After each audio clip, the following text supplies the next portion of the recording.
Madam Vice President, my fellow Americans, to state the obvious, 1 year ago today, in this sacred place, democracy was attacked, simply attacked.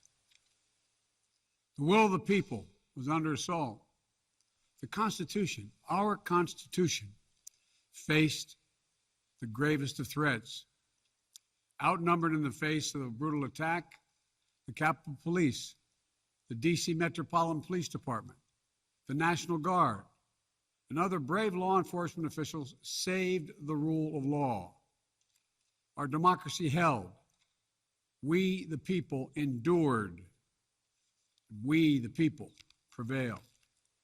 For the first time in our history, a president had not just lost an election, he tried to prevent the peaceful transfer of power as a violent mob breached the Capitol. But they failed. They failed. And on this day of remembrance, we must make sure that such attack never happens again. I'm speaking to you today from Statuary Hall in the United States Capitol. This is where the House of Representatives met for 50 years in the decades leading up to the Civil War. This is on this floor where young Congressman of Illinois, Abraham Lincoln, sat at desk 191. Above him, above us, over that door leading into the rotunda, is a sculpture depicting Cleo, the muse of history. In her hands, an open book in which she records the events taking place in this chamber below. Cleo stood watch over this hall 1 year ago today, as she has for more than 200 years. She recorded what took place, the real history, the real facts, the real truth, the facts and the truth that Vice President Harris just shared, and that you and I and the whole world saw with our own eyes. The Bible tells us that we shall know the truth, and the truth shall make us free. We shall know the truth. Well, here is the God's truth about January 6, 2021. Close your eyes. Go back to that day. What do you see? Rioters rampaging, waving for the first time inside this Capitol Confederate flag that symbolized the cause to destroy America, to rip us apart. Even during the Civil War, that never, ever happened. But it happened here in 2021. What else do you see? A mob breaking windows, kicking in doors, breaching the Capitol, American flags on poles being used as weapons, as spears, fire extinguishers being thrown at the heads of police officers. A crowd that professes their love for law enforcement assaulted those police officers, dragged them, sprayed them, stomped on them. Over 140 police officers were injured. We all heard the police officers who were there that day testify to what happened. One officer called it, quote, a medieval battle, and that he was more afraid that day than he was fighting the war in Iraq. They've repeatedly asked since that day, how dare anyone diminish, belittle, or deny the hell they were put through? We saw with our own eyes. Rioters menaced these halls, threatening the life of the Speaker of the House, literally erecting gallows to hang the Vice President of the United States of America. What did we not see? We didn't see a former president who had just rallied the mob to attack, sitting in the private dining room off the Oval Office in the White House, watching it all on television and doing nothing for hours as police were assaulted, lives at risk, the nation's capital under siege. This wasn't a group of tourists. This was an armed insurrection. They weren't looking to uphold the will of the people. They were looking to deny the will of the people. They weren't looking to uphold a free and fair election. They were looking to overturn one. They weren't looking to save the cause of America. They were looking to subvert the Constitution. This isn't about being bogged down in the past. This is about making sure the past isn't buried. That's the only way forward. That's what great nations do. They don't bury the truth. They face up to it. Sounds like hyperbole, but that's the truth. They face up to it. We are a great nation. My fellow Americans, in life there's truth, and tragically there are lies. Lies conceived and spread for profit and power. We must be absolutely clear about what is true and what is a lie. And here's the truth. The former President of the United States of America has created and spread a web of lies about the 2020 election. He's done so because he values power over principle, because he sees his own interest as more important than his country's interest, than America's interest, and because his bruised ego matters more to him than our democracy or our Constitution. He can't accept he lost, even though that's what 93 United States senators, his own attorney general, his own vice president, governors and state officials in every battleground state have all said he lost. That's what 81 million of you did as you voted for a new way forward.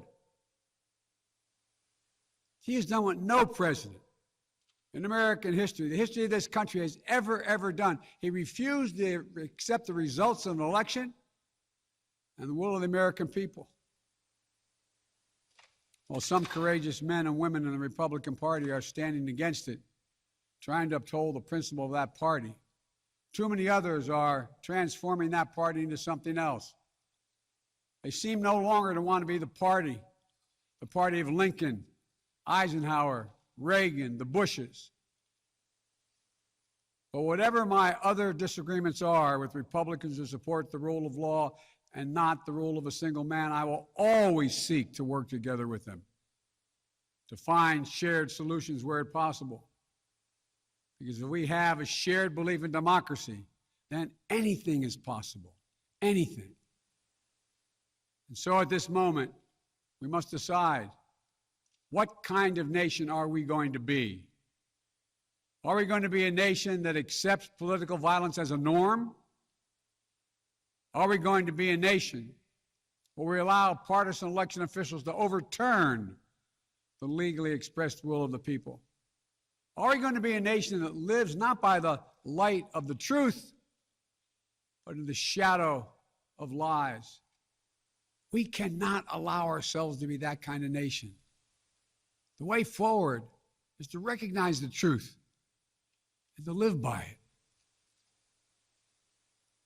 The big lie being told by the former president and many Republicans who fear his wrath is that the insurrection in this country actually took place on Election Day, November 3rd, 2020. Think about that. Is that what you thought? Is that what you thought when you voted that day? Taking part in an insurrection? Is that what you thought you were doing? Or did you think you were carrying out your highest duty as a citizen and voting?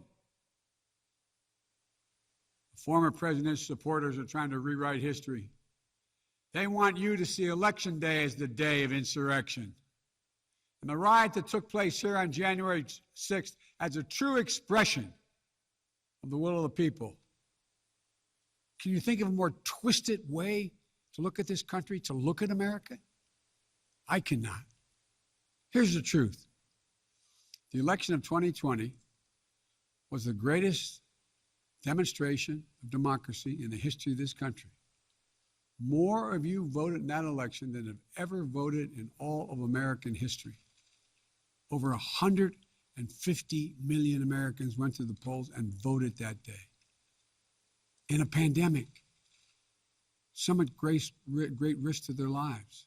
They should be applauded, not attacked. Right now, in state after state, new laws are being written, not to protect the vote, but to deny it. Not only to suppress the vote, but to subvert it. Not to strengthen and protect our democracy, but because the former president lost, instead of looking at the election results from 2020 and saying they need new ideas or better ideas to win more votes, the former president and his supporters have decided the only way for them to win is to suppress your vote and subvert our elections. It's wrong. It's undemocratic. And frankly, it's un-American. The second big lie being told by the former president and his supporters is that the results of the election of 2020 can't be trusted. The truth is that no election in American history has been more closely scrutinized or more carefully counted. Every legal challenge questioning the results in every court in this country that could have been made was made and was rejected.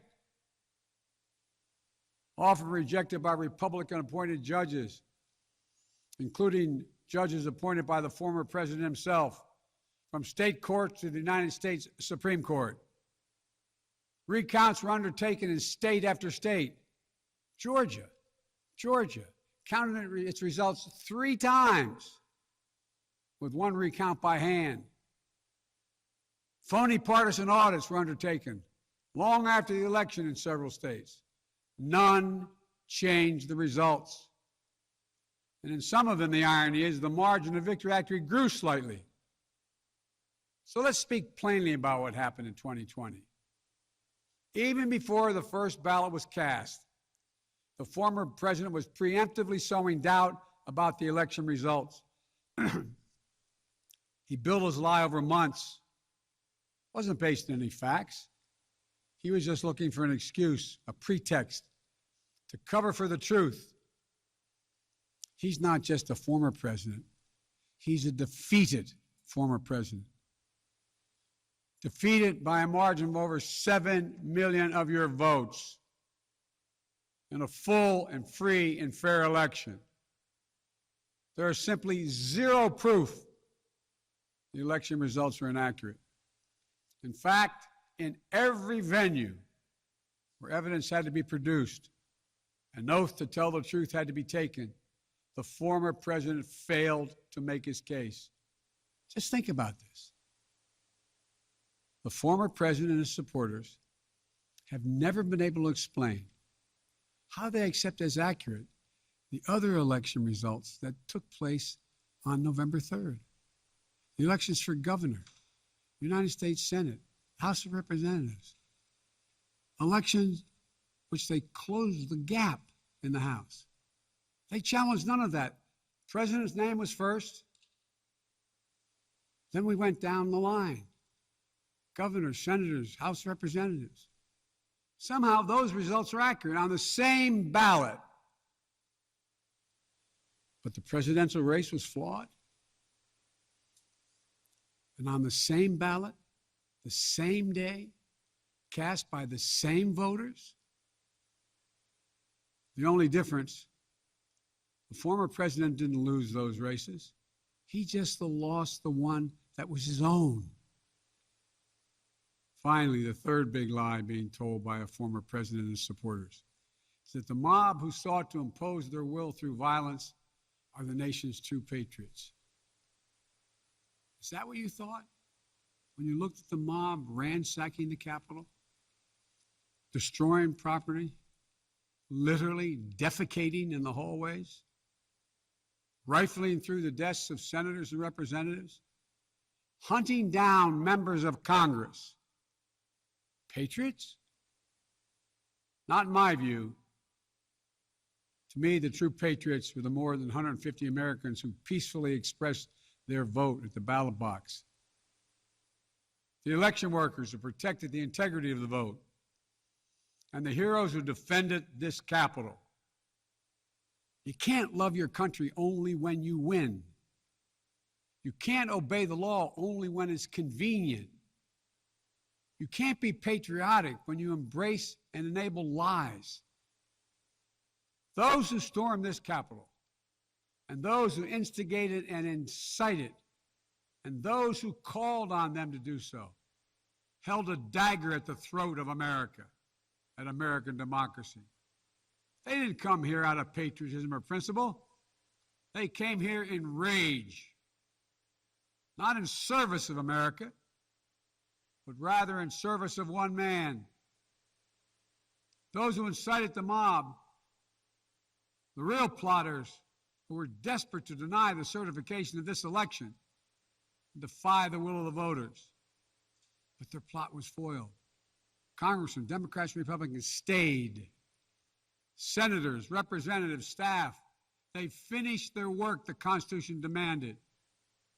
They honored their oath to defend the Constitution against all enemies, foreign and domestic.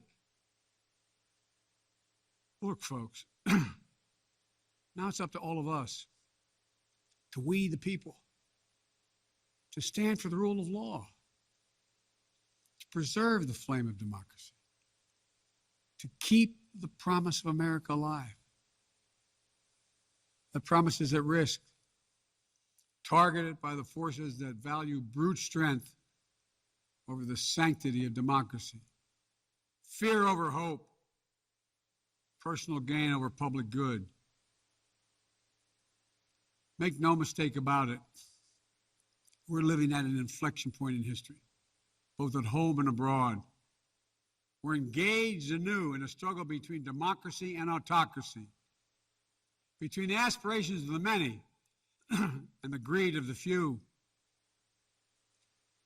between the people's right of self-determination and the self-seeking autocrat. From China to Russia and beyond, they're betting that democracy's days are numbered. They've actually told me democracy is too slow, too bogged down by division to succeed in today's rapidly changing, complicated world. And they're betting. They're betting America will become more like them and less like us. They're betting America is a place for the autocrat, the dictator, the strongman. I do not believe that. That is not who we are. That is not who we have ever been. And that is not who we should ever, ever be. Our founding fathers, as imperfect as they were, set in motion an experiment that changed the world, literally changed the world. Here in America, the people would rule. Power would be transferred peacefully, never at the tip of a spear or the barrel of a gun. They committed to paper an idea that they couldn't live up to, but an idea that couldn't be constrained. Yes, in America, all people are created equal. We reject the view that if you succeed, I fail. If you get ahead, I fall behind. If I hold you down, I somehow lift myself up. The former president who lies about this election and the mob that attacked this Capitol could not be further away from the core American values. They want to rule, or they will ruin. Ruin what our country fought for at Lexington and Concord, at Gettysburg and Omaha Beach, Seneca Falls, Selma, Alabama. What we were fighting for? The right to vote, the right to govern ourselves, the right to determine our own destiny. With rights come responsibilities. Responsibility to see each other as neighbors, Maybe we disagree with that neighbor, but they're not an adversary. Responsibility to accept defeat. Then get back in the arena and try again the next time to make your case. Responsibility to see that America is an idea. An idea requires vigilant stewardship. As we stand here today, 1 year since January 6, 2021, the lies that drove the anger and madness we saw in this place, they have not abated. So we have to be firm, resolute, and unyielding in our defense of the right to vote and to have that vote counted. Some have already made the ultimate sacrifice in this sacred effort. Jill and I have mourned police officers in this Capitol Rotunda not once but twice in the wake of January 6th. Once to honor Officer Brian Sicknick, who lost his life the day after the attack, and the second time to honor Officer Billy Evans, who lost his life defending this Capitol as well. We think about the others who lost their lives and were injured, and everyone living with the trauma of that day, from those defending this Capitol, to members of Congress in both parties and their staffs, to reporters, cafeteria workers, custodial workers, and their families. Don't kid yourself. The pain and scars from that day run deep. I've said it many times, and it's no more true or real than we think about the events of January 6th. We are in a battle for the soul of America. A battle that by the grace of God and the goodness and greatness of this nation, we will win. Believe me, I know how difficult democracy is, and I'm crystal clear about the threats America faces. But I also know that our darkest days can lead to light and hope. From the death and destruction, as the Vice President referenced in Pearl Harbor, came the triumph over the forces of fascism. From the brutality of Bloody Sunday on the Edmund Pettus Bridge came historic voting rights legislation. So now let's step up, write the next chapter in American history, where January 6th marks not the end of democracy, but the beginning of a renaissance of liberty and fair play. I did not seek this fight brought to this Capitol 1 year ago today, but I will not shrink from it either. I will stand in this breach. I will defend this nation, and I will allow no one to place a dagger at the throat of democracy. We will make sure the will of the people is heard, that the ballot prevails, not violence, that authority in this nation will always be peacefully transferred. I believe the power of the presidency and the purpose is to unite this nation, not divide it, to lift us up, not tear us apart. To be about us, not about me. Deep in the heart of America burns a flame, lit almost 250 years ago, of liberty, freedom, and equality. This is not a land of kings or dictators or autocrats. We're a nation of laws, of order, not chaos, of peace, not violence. Here in America, the people rule through the ballot, and their will prevails. So let us remember, together, we're one nation, under God, indivisible. That today, tomorrow, and forever at our best, we are the United States of America. God bless you all. May God protect our troops. And may God bless those who stand watch over our democracy.